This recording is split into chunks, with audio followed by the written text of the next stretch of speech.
Hammaga assalomu alaykum akalar. Bugun obzorimizda Jiguli 06 o'zi tegi 03 ekan.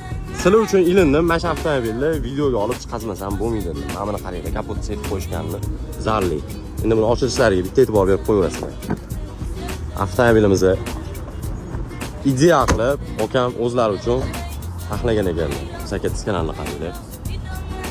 Salonlariga вообще. Salonlarni qaranglar, did bilan qizil bilan qora kombinatsiya qilib, cho'tki qilib ishlab qo'yishgan ekan. Audio sistemalar qo'yilgan. Mana elektrostikopodiyomniklar qo'yilgan. Mashinaning yopilishini qaranglar. Voy.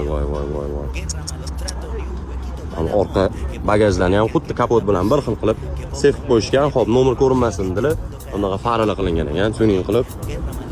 Mabodo okam o'zi ko'kchalik ekanlar. Mana shu mashinalarni tuning qilish, kasapraf ishlar bilan o'zligi shug'ullanishar ekan. Mana buni qaranglar yopilishini. Kimga agar Jigulisi bo'ladigan bo'lsa, mana shunaqa tuning qilmoqchi bo'lsanglar, okamning kontaktlarini beramiz. Mabodo aloqaga chiqib so'rasanglar bo'ladi. Men sizlarga hozir bitta videoni ko'rsataman buni qanday qilishini. Mana qaranglar. Avtomobilimiz вообще tetiq holatda.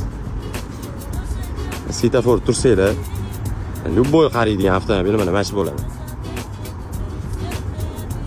Gap yo'q. Akamizni mehnatiga bitta like bosib qo'yasizlar, kommentariyada izohlarda bitta o'zingizlarning izohingizni yozib qoldiraverasizlar.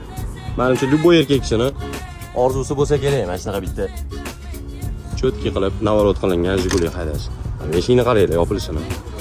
Kuzatishda davom etinglar. Jigulining ishqibozlariga tanish-bilishlarga jo'natib qo'yinglar akalar.